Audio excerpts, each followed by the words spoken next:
A.R.. Murugadoss இயக்கிய முதல் படம் தீனா. அதில் அஜித் தான் நாயகனாக நடித்தார். ஆனால் அதன் பிறகு இருவரும் இணையவில்லை. அதை அடுத்து விஜயகாந்த், சிரஞ்சீவி, அமீர்கான், சூர்யா என பல முன்னணி ஹீரோக்களை வைத்து படம் இயக்கியவர் முருகதாஸ். விஜயை வைத்து துப்பாக்கி என்ற படத்தையும் தற்போது கத்தியை இயக்கி வருகிறார். இந்நிலையில் அடுத்து அவர் விஜய், அஜித் இருவரையும் இணைத்து ஒரு படம் இயக்கப் போவதாக செய்திகள் பரவியுள்ளன. அவர்கள் இருவரையும் இணைக்கும் முயற்சியில் முதலில் இறங்கியவர் மங்காத்தா இயக்குனர் வெங்கட் பிரபுதான்.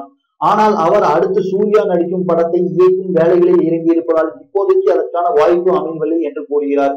இந்நிலையில் ஏ.ஆர். முருகதாஸ் அளித்துள்ள பேட்டி ஒன்றில் விஜய், அஜித் இருவரையும் வைத்து படம் இயக்குவது அவ்வளவு சுலபம் அல்ல. அவர்கள் அப்படி இருவரும் சேர்ந்து நடிக்க சம்மதித்தால் அந்த படத்தை இயக்க நான் தயார் என்று பேட்டி அளித்துள்ளார். 2 மாதங்களில் கதை ரெடி பண்ணிவிடுவேன் என்று கூறியுள்ளார்.